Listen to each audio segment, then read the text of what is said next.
Welcome to MS study कम।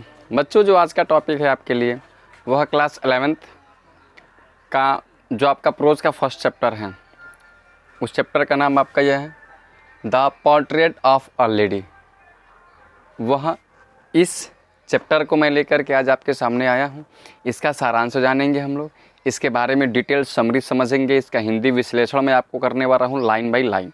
आइए हम जानते हैं सबसे पहले इस चैप्टर के ऑथर के बारे में। इस चैप्टर के ऑथर कौन है? इस चैप्टर के ऑथर जो आपके सामने मैं उनका नाम लिख चुका हूँ, और ये कैसे ऑथर हैं जो विचित्र ऑथर कहा जा सकता है, यानी कि यूनिक एक है ऑथर। यूनिक कैसे हैं?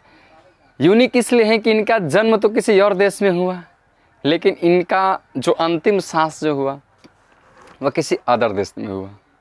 इस प्रकार से ये कैसे हैं कहा जा सकता, मतलब यह है कि जब वह हम देश एक था उसी देश में जन्म हुआ था, लेकिन जब वह देश बटा तो वह अपने उस जन्मभूमि को छोड़ करके दूसरे जगह पे आगे अपनी कर्मभूमि को बनाने के लिए, आप यह समझ सकते हैं इशारे में मैंने किसको कहा।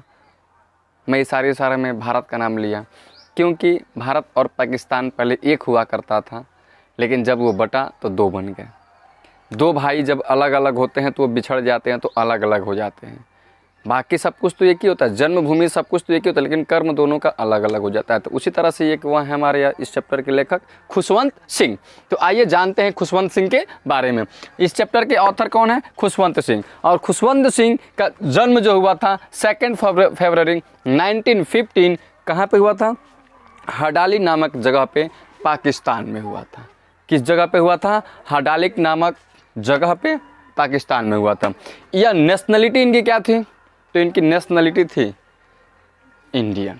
स्टार्टिंग से ही इंडियन कहा जाएगा। क्यों कहा जाएगा? क्योंकि जब भारत और पाकिस्तान बटा तो वह जगह तो पाकिस्तान में चला गया, तो इसलिए कहा जाता है कि जो खुशवंत सिंह का जो जन्म हुआ भारत में हुआ, लेकिन जगह हडाली, और वो इस समय कहाँ पे है? पाकिस्तान पे। तो वही यहाँ पे इंडिकेट की गई है कि इनका जन्म 2 फरवरी 1915 में हडाली जगह पे पाकिस्तान में हुआ, जो आज के समय पाकिस्तान में यह जगह है। नेशनलिटी क्या है? तो भारतीयता, इंडियन है। इनकी डेथ कब हुई थी? 20 मार्च 2014 न्यू दिल्ली में।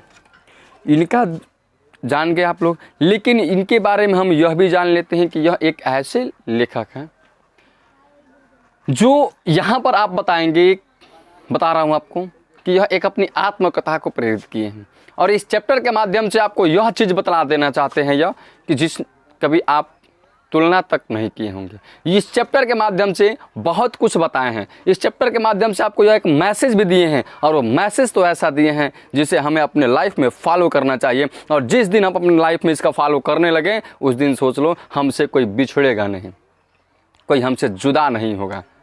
यानी क्या? आपके अंदर से गम वाली बात खत्म, रस आ जाएगा यार आपके अंदर, ठीक ना। आइए जानते हैं इनके बारे में जो इन्होंने हमें मैसेज दिया। इन चैप्टर के माध्यम से जो है वह खुशवंत सिंह अपनी आत्मकथा को प्रेरित किए, आत्मकथा लिखे हैं, और आत्मकथा वही लिखे हैं इसके माध्यम से, इस कहानी के माध्यम से अपने दादी माँ को श्रद्धांजलि अर्पित करते हैं। और किस प्रकार से करते हैं? यानी कि जब वो छोटे थे तो छोटे पे आप यह एक चीज़ नोटिस किए होंगे कि बच्चे अपने दादा और दादी, नाना तथा नानी के पास सदैव रहते हैं, उनसे हिल मिल कर रहते हैं, उनका देखभाल वो नाना नानी और दादा दादी करते हैं। उसी प्रकार से इनके जो खुशवंत सिंह की जो दादी माँ हैं वह इनका बहुत देखभाल की हैं, उनसे प्रेम स्नेह लगा है। जब वो दूरी बनी उनसे, फिर भी बहुत कष्ट हुआ उनको, फिर भी बहुत दिक्कतें हुई, लेकिन फिर भी उनसे जो आपसी संबंध था वो बनाए रखें। वह संबंध ऐसे बनाए रखें जो कि बहुत ही एक कहा जा सकता है कि आज के समय में वैसा निर्वाह करना बहुत ही अत्यंत दुखद बात होगी। क्योंकि आज के समय में लोग क्या करते हैं? मम्मी पापा बाद में, अपने दादा दादी बाद में, पहले अपना देखते हैं वो। तभी तो आज के समय में इतने वृद्धाश्रम आ गए, आश्रम आ गए हैं, जो कि यंग अवस्था में ही उनके दादा दादी, मम्मी पापा सब आश्रम में रहे। तो उम्मीद करता हूँ कि आप ऐसे नहीं करेंगे। यही एक इनकी क्या आत्मकथा हुआ है, संदेश देते हैं कि हमें अपने बूढ़ों को मान सम्मान करना चाहिए, क्योंकि हमें लाड प्यार जो मिला है, हमारे अंदर जो आता है वो सबसे पहले हमारे बूढ़ों से आता है, हमारे बड़े बुजुर्ग गार्जियन से आता है, दादा दादी, नाना तथा नानी से आता है। ठीक, तो यही यहाँ पे करते हैं। सबसे पहले आपको इस चैप्टर में यह बताते हैं कि जब मैं बचपन में था, छोटा था, तो मैं अपने दादी के साथ रहता था घर पे, और दादी ही मेरे को इस सुबह में जल्दी जगाती थी, स्कूल के लिए तैयार करती थी, हमें स्नान कराती थी, ड्रेस पहनाती थी और अपनी उंगलियां पकड़ा करके हमें स्कूल लेकर जाती थी। आपको यह बता रहा हूँ तो शायद आपको याद आ रहा होगा कि शायद आपकी भी दादी, हम सबकी दादी जो है ऐसा की हैं, हमें मेरी उंगलियां पकड़ करके ले करके गई हैं। दूसरों का तो नहीं, मुझे यह याद है कि मेरे दादाश्री अपने समय में जब मैं बचपन में था तो अपने कंधों पे बैठा कर मुझे स्कूल लेकर जाया करते थे।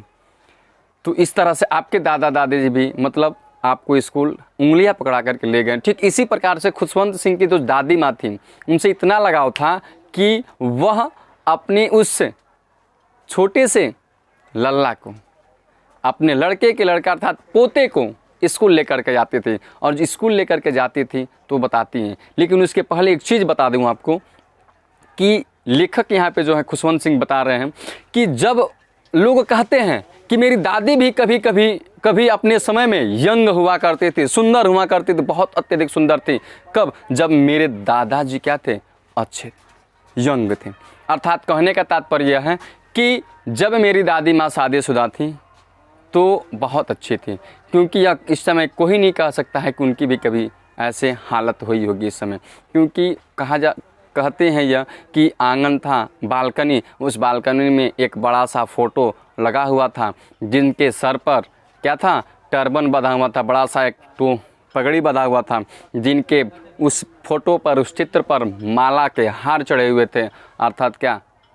उनके दादाजी के बारे में बात हो रही है, जिनका शर्ट ढीला ढाला था, जिनकी दाढ़ी बहुत बड़ी थी, जिससे चेस्ट उनका पूरा ढक जा रहा था, लेकिन देखने में बहुत कैसा था? अजीबोगरीब अच्छा था।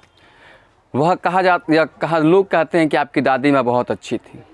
उनके जो वो ऐसे थी जो सदैव बेदाग कपड़े पहनती थी, अर्थात सफ़ेद की बात हो रही है, साड़ी पहनती थी। उनके बाल भी सिल्की थे, सिल्वरी कलर के, सफ़ेद थे, अर्थात बूढ़ी हो गई थी।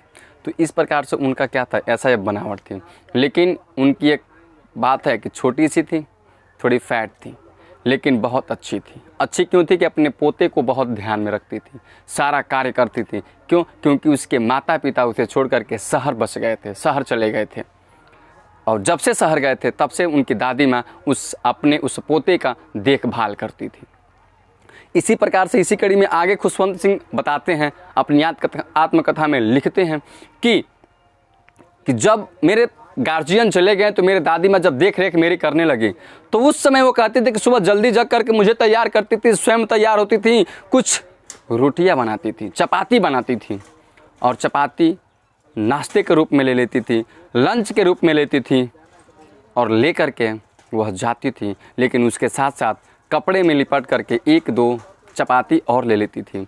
और वो मेरी दादी माँ जब स्कूल पे मतलब पहुँचती थी तो मुझे स्कूल में बैठा देती थी, और बैठाती थी तो वहाँ पे एक बात कह रही हैं कि उस समय जब मुझे तैयार करती थी ना, तो उस समय भी वो प्रेयर करती थी, यानी कि मुझे नहलाती थी तो भी प्रभजन में व्यस्त रहती थी। यानी कि उनका जो मोनोटोनस जो साउंड था ना, उनको देखो सुनने का तो बहुत मन करता था, लेकिन वो लाइक नहीं करती थी। क्यों? क्योंकि उनकी वो आवाज़ सदैव वो मोनोटोनस साउंड करते थे, नीरस गाना प्रेयर करते थे।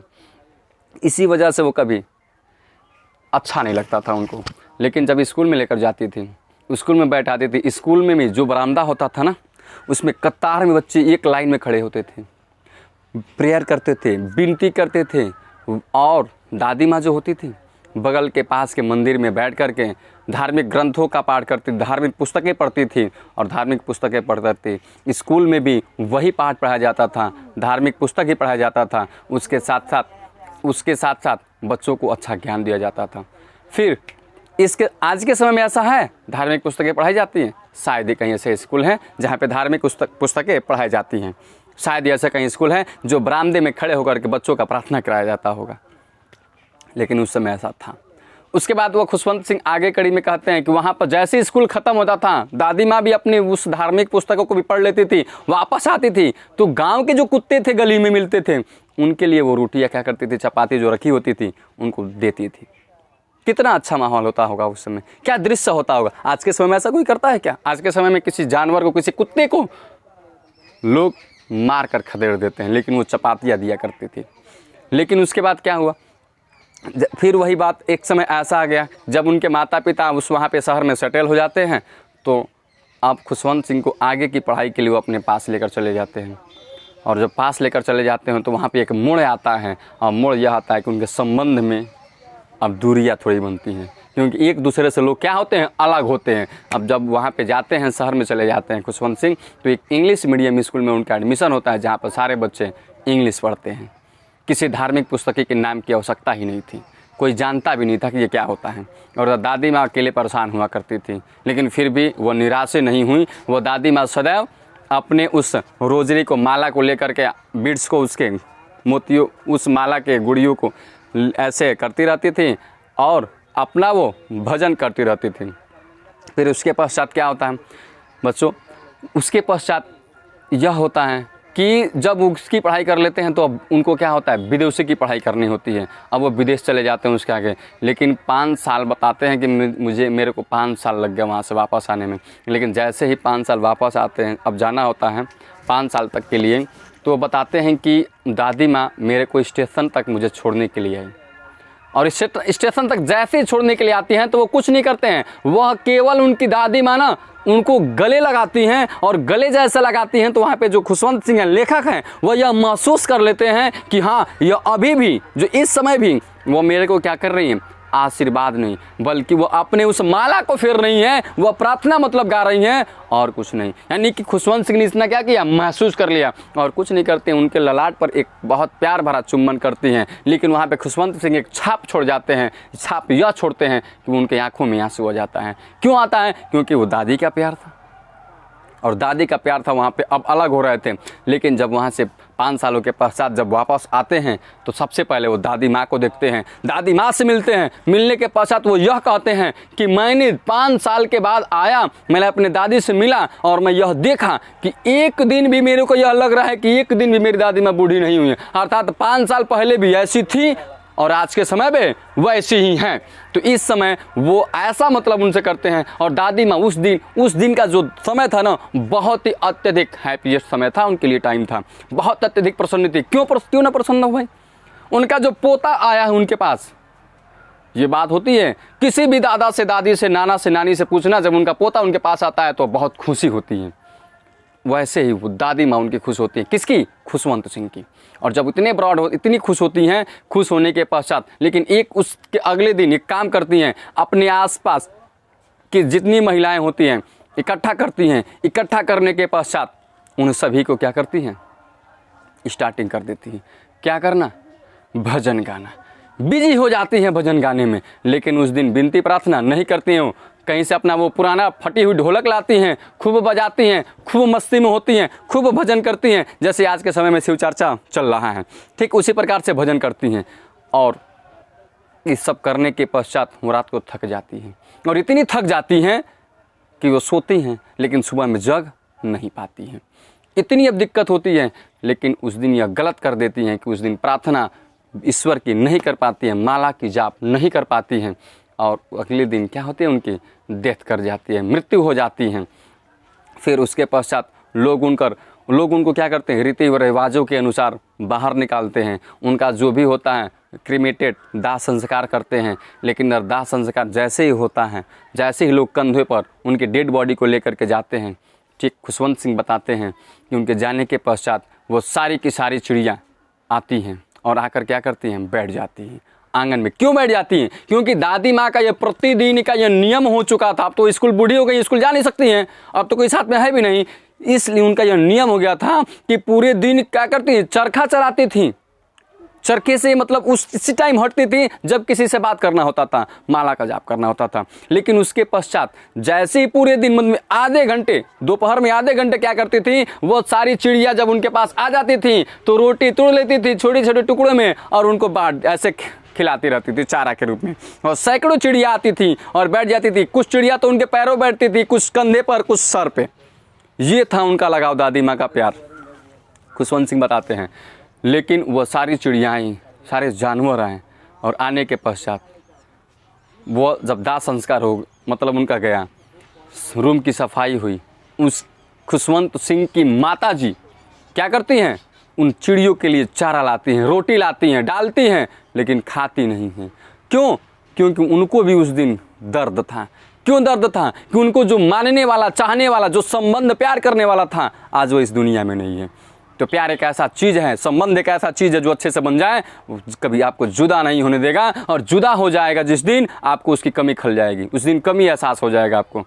तो ये ऐसी सिचुएशन थी उस समय। इतनी मतलब उन जानवरों को भी ऐसा एहसास हो गया कि हाँ भाई ये जानने वाली थी, मानने वाली थी मेरे को, और वह ऐसे ही बिन खाए क्या हो गए, उड़ गए।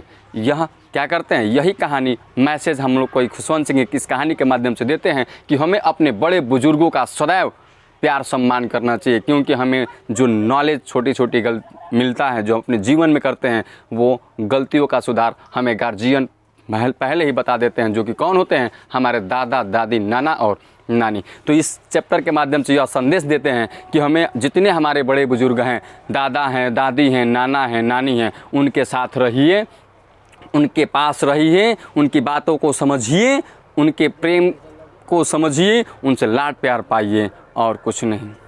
इस प्रकार से और वीडियो को जानने के लिए हमारे चैनल को लाइक करें, सब्सक्राइब करें और कमेंट